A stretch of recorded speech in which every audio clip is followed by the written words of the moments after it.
तो कहानी की शुरुआत होती है एवलिन से। और शुरुआत के पहले के 4-5 मिनट में ही एक के बाद एक के बाद एक हमें एवलिन की 4-5 प्रॉब्लम जो इमीडिएटली वो उस वक़्त डील कर रही होती है, उन सब से रूबरू करा देती है। पहली प्रॉब्लम है कि एवलिन के पिताजी आए हुए हैं, पहली बार आए हुए हैं और समझ में आ गया है कि एवलिन की और उसके पापा की बहुत बनती नहीं है क्योंकि उसके पापा बहुत जजमेंटल हैं। हर चीज़ को परखेंगे और कहेंगे ये ठीक नहीं है, वो ठीक नहीं है, तो वो ऑलरेडी घबरा रही है। मीनवाइल उसके अपने पति से भी नहीं बन रही है। वेमन जो उसे बार-बार फुसला रहा है और कह रहा है नहीं, नहीं ठीक हो जाएगा, पापा बिल्कुल बुरा नहीं मानेंगे, इनफैक्ट वो तुमको लेकर प्राउड फील करेंगे। एवलिन को ये बात रास नहीं आती, उसको लगता है ये सच नहीं है। पापा को यकीनन मेरी ज़िंदगी पसंद नहीं आएगी और सब कुछ गलत होगा। और जिस तरीके से एवलिन उसे मना रहा आई मीन रेमंड उसे मना रहा है, एवलिन को किसी वजह से गुस्सा आ रहा है, इरिटेट हो रहा है। वो बेचारा मीठा बोल रहा है, इसे और भी गुस्सा आ रहा है। ओके। तीसरी प्रॉब्लम है उसकी बेटी जॉय, जो कि बहुत बड़ी अचीवर नहीं है और लेस्बियन भी है। अब वो गोंग-गोंग मतलब अपने पिताजी को कैसे बताएगी कि उसकी बेटी लेस्बियन है। और चौथी प्रॉब्लम ये है कि अपने अपने आप को प्रूव करने के लिए कि हम लोग अच्छे इमिग्रेंट्स हैं, हम अच्छे चाइनीज़ इमिग्रेंट्स हैं और अपने रूट्स को नहीं भूले हैं, उन्होंने उसी दिन को, जिस दिन चाइनीज़ न्यू ईयर है, उस दिन एक पार्टी रखी है अपने सारे क्लाइंट्स के लिए, अपने पिताजी को दिखाने के लिए कि हम अपने रूट्स को नहीं भूले हैं। और इस पार्टी का पूरा ऑर्गेनाइज़ेशन वेमंड कर रहा है। लेकिन हमारी एवलिन को अभी भी डर लग रहा है कि इसमें कुछ भी हो सकता है। और पाँचवीं सबसे बड़ी प्रॉब्लम, उस दिन उनको आईआरएस के पास जाना है, अपने टैक्स रिटर्न्स फाइल करने, क्योंकि आईआरएस ने उन्हें पुल अप किया है, उन्होंने गलत टैक्स रिटर्न्स भरे हैं। उन्होंने कुछ ऐसे एग्ज़ेम्पशंस लिए हैं जो कि उनको अलाउड ही नहीं है। तो और ऐसा लगता है कि ये पहली बार नहीं हुआ है। तो आप देख रहे हैं कि एक साथ 5 प्रॉब्लम से ऑलरेडी एवलिन जूझ रही है।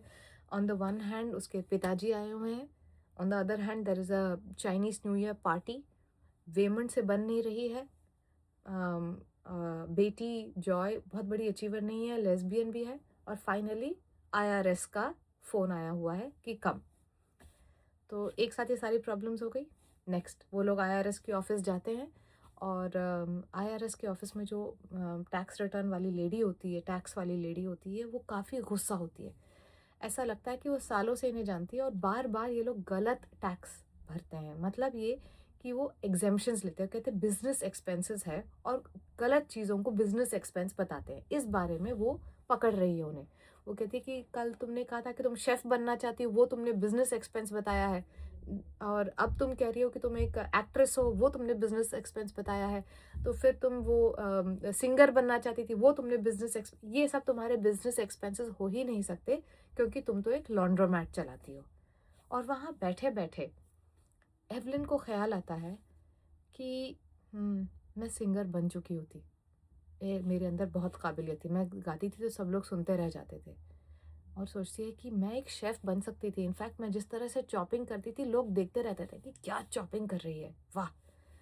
और जब वो सिंगर से वो सिंगर भी बना जाए, वो सारे ख्वाब जो उसके आधे-आधे अधूरे रह गए, वो सारे उसको ख़्याल आते हैं, वहाँ बैठे-बैठे। और टैक्स वाली उसे उन्हें डाँट रही है, लेकिन उसको ये सारे ख़्याल आ रहे हैं। साथ में वो सोचती है ये सब पूरे हो चुके होते अगर मैंने इस लड़के से शादी नहीं की होती, वेमंड से। और उसके पास है उसके पिताजी, गोंग-गोंग, जो भी टैक्स ऑफ़िस आए हुए हैं, वो अपने व्हीलचेयर में बैठे हुए हैं। और उसको याद आता है कि उसके पिताजी ने कहा था इससे शादी मत करो, ये आदमी तुम्हें कहीं नहीं लेकर जाएगा। लगता है पापा सही कह रहे थे। और उसको इतना कॉन्फिडेंस इसीलिए है क्योंकि last time when she felt this confident was when she left her father's home.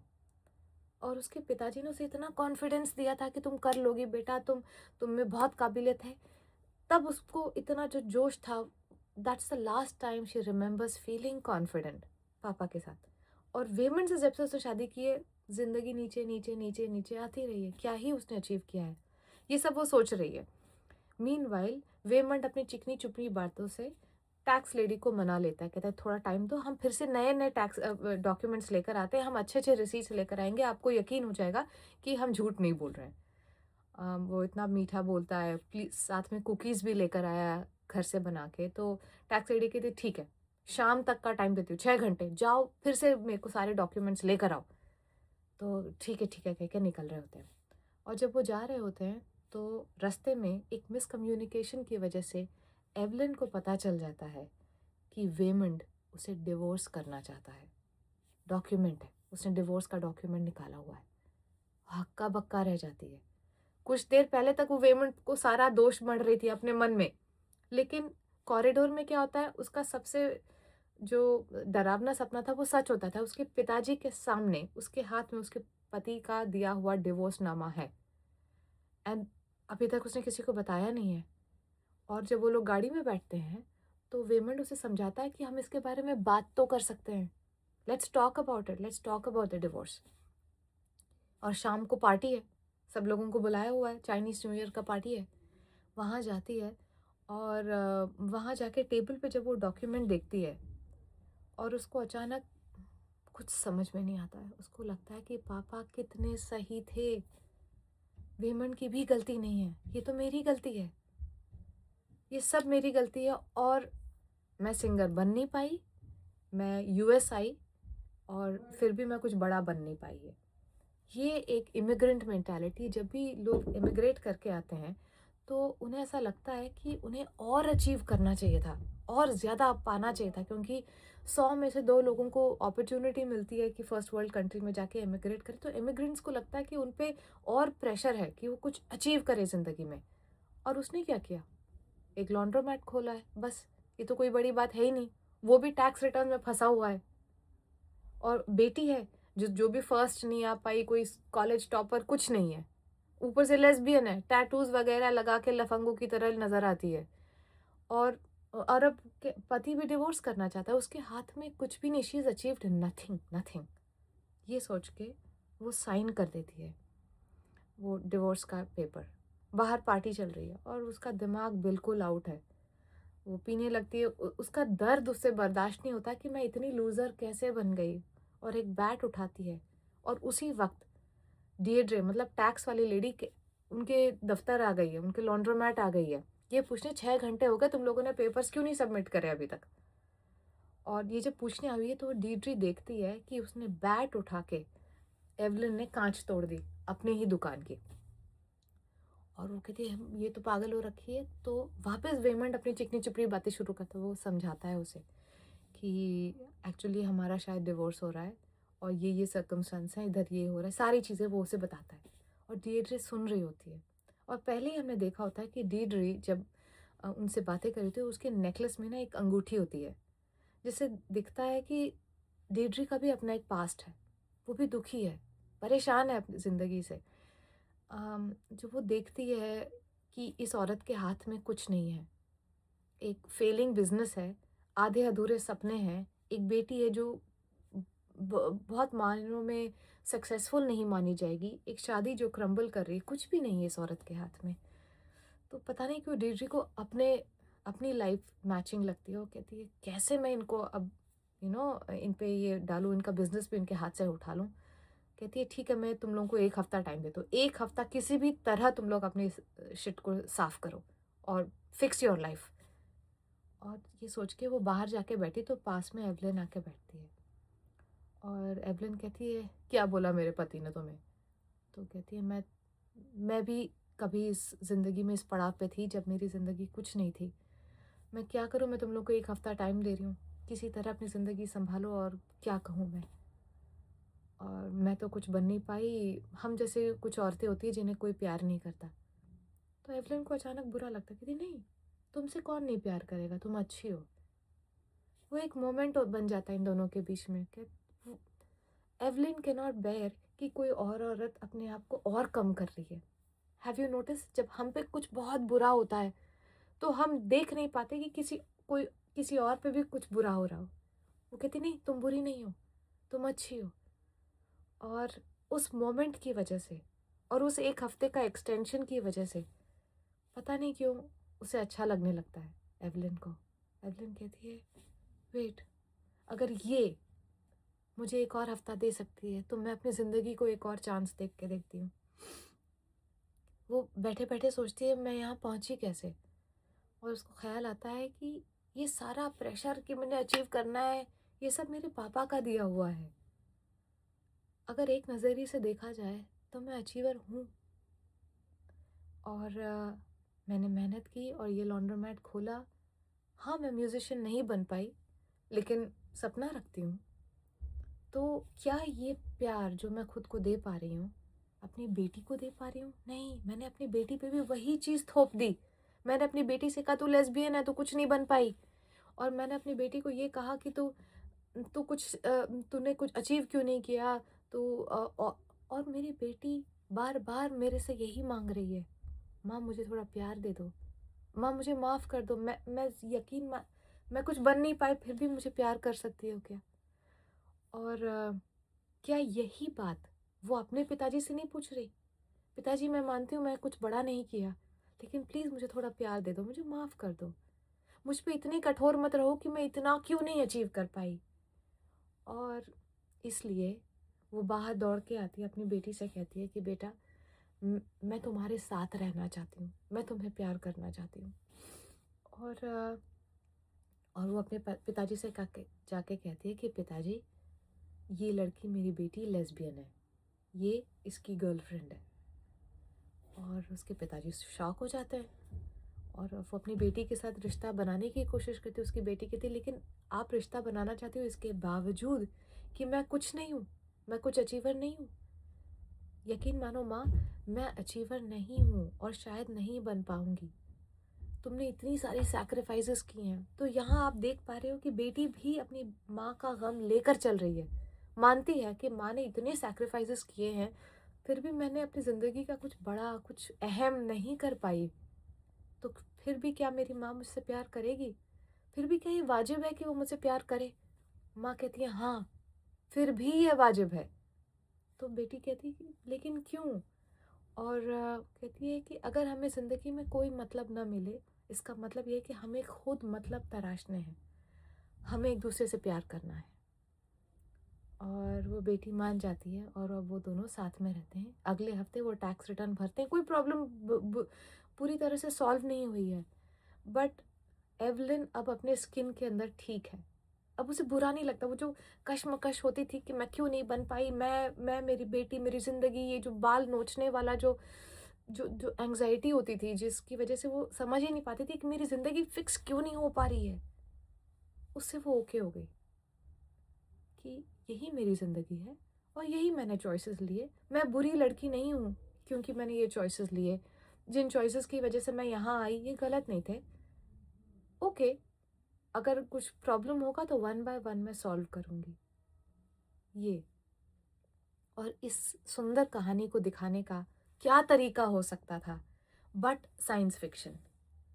Science fiction में वो हर लाइफ जीती है जो जो उसकी पॉसिबिलिटीज़ थी, और उसमें उसने जोबू तुपाकी नाम की एक विलन बनाई। जोबू जोबू तुपाकी ज़िंदगी के हर हर पड़ाव को, हर डिसीजन को पूरी तरीके से जी चुकी है और उसको पता चल गया कि ज़िंदगी का कोई मायने नहीं है, कोई मतलब नहीं है। कुछ भी करो कोई मतलब नहीं। तुम सक्सेसफुल बन जाओ तो भी तुम दुखी फ़ील करोगे, तुम न अनसक्सेसफुल हो तो भी दुखी, तो कोई मायने नहीं है। इसीलिए वो मतलब मर जाना चाहती है इन अ वे, नॉट मर जाना, निहिलिज़्म, मतलब ज़िंदगी के कोई मायने नहीं है, दुखी रहना चाहती है। और वो अपनी माँ को भी हर लाइफ़ टाइम में ढूँढती हुई आ रही है, हर पॉसिबिलिटीज़ में ढूँढती हुई आ रही है, कहती है कि माँ देखो, ज़िंदगी का कोई मतलब नहीं है। और उसकी माँ अपने पति की तरफ देखती है, जो चिकनी-चुपड़ी बातें करता है हमेशा, बहुत मीठा-मीठा बोलता है। वो सोचती है कि ये आदमी ऐसे क्यों बोलता है? क्योंकि उसे ये बात पहले से ही पता थी कि ज़िंदगी के कोई मायने नहीं है और हम शायद सुपर अचीवर नहीं हैं। तो क्या करें? तो भी क्या हम काइंडली बात कर सकते हैं? तो भी क्या हम मीठा रह सकते हैं एक-दूसरे के साथ? हाँ, मानते हैं हमने कुछ अचीव नहीं किया, मानते हैं मीठा बोल के कुछ मिलेगा नहीं, फिर भी क्या हम अच्छा रह सकते हैं एक-दूसरे के साथ? बुरी तरह से बात मत करो, हर्ट मत करो किसी को। और साइंस फिक्शन की दुनिया में वो जो ज़ीरो होता है, जो मैंने माथे पे सोचा ज़ीरो, हम ज़ीरो हैं, दुनिया का कोई मतलब नहीं है, ये जो इमेज है, इसको बदल के हम गूगली आइज़ कर दें, जैसे शिव जी का तीसरा आँख खुल गया। हम ज़िंदगी को अलग नज़रिए से देख सकते हैं क्या? वो क्या नज़रिया है? नज़रिया ये है कि सब अपनी ज़िंदगी में कहीं न कहीं लूज़र महसूस करते हैं। हमें लगता है हम कुछ बन सकते थे, हम बन नहीं पाए, हम कर सकते थे, कर नहीं पाए, ये सब महसूस करते हैं। इसीलिए ज़रूरी है कि जब हम दूसरे से बात करें तो उसकी अनहैप्पीनेस को या तो ठीक कर दें या तो कम से कम उसे बढ़ाएं नहीं। मीठा बोलो, अच्छा बोलो, क्योंकि सब अपनी ज़िंदगी में किसी न किसी सिचुएशन में ज़ीरो महसूस करते हैं। और मुझे ये स्टोरी इतनी इतनी इतनी फ़ील की, मैंने इतनी बार इस फ़िल्म को देखने की कोशिश की, क्योंकि आज मैं 46 की हो गई और मुझे अब समझ में आ रहा है कि मैं भी कितने मामलों में पीछे रह गई और शायद उसे कभी ठीक नहीं कर पाऊँगी। और जब मैं बहुत बहुत दुखी होती थी तो मैं कुछ समझ नहीं पाती थी कि क्या करूँ? किसे बताऊँ, क्या बताऊँ? और इस फ़िल्म ने मुझे बताया कि सबके साथ ये प्रॉब्लम है। खुद के साथ भी अच्छे बने रहो और इस एहसास के साथ चलो कि सब में दुःख चल रहा है। बढ़ाओ नहीं, मीठा बोलो और अपने साथ भी लाइट रहो। कोई मतलब नहीं है ज़िंदगी का। कुछ भी अचीव कर लोगे तुम्हें यही खालीपन महसूस होगा और इस खालीपन से लड़ो। अलग तरीके से देखो दुनिया को। दुनिया की खूबसूरती देखो, खुश रहो, हँसते रहो। कोशिश करो कि सामने वाले को हँसाओ। और इस कहानी की किरदार एवलिन है और डायरेक्टर्स मर्द हैं। तो मुझे लगता है उन्होंने एक औरत की ज़िंदगी को कितनी अच्छी तरीके से समझा है। फिर भी वो 1% जो ड्रॉप था जिसकी वजह से मैं इसको पूरी तरह से देख नहीं पाई, इसकी वजह है कि इसको बनाने वाला एक मैन था। अगर इसको एक औरत ने बनाया होता ना, कमाल की मूवी बनती। क्योंकि मैं जानती हूँ कि मेरे जैसी बहुत सारी औरतें हैं जिनको जिनको ये चीज़ कचोटती है, बॉदर करती है। तो मैं क्या करती, ये क्यों नहीं बन पाया, वो क्यों नहीं हो पाया, ये तो कर सकती थी, ये क्यों नहीं है मेरी ज़िंदगी। हाँ यार, मेरी भी ज़िंदगी ऐसी है और सबकी ज़िंदगी ऐसी है। और इसका पूरा मेटाफर है लॉन्ड्री, जो कभी हमारे इस घर में ख़त्म ही नहीं होता। कभी ऐसा होता है कि एक भी गंदा कपड़ा ना हो घर में? होता है? नहीं ना? यही है लॉन्ड्री का मेटाफर। मतलब लॉन्ड्री कभी न ख़त्म होने वाला एक काम है, एक दर्द है, कंटिन्यूअस लगा रहता है। ये समझो कि सबके घर में लॉन्ड्री है और प्यार से चलो। आई होप आपको ये वीडियो काम आया। अगर आपने ये फ़िल्म देखी और आपको और भी इसके बारे में जानना है तो मैं सीन बाय सीन भी एनालिसिस कर सकती हूँ। ये एक ओवरऑल व्यू ही था। आई होप आपके काम आए एंड आई लव यू।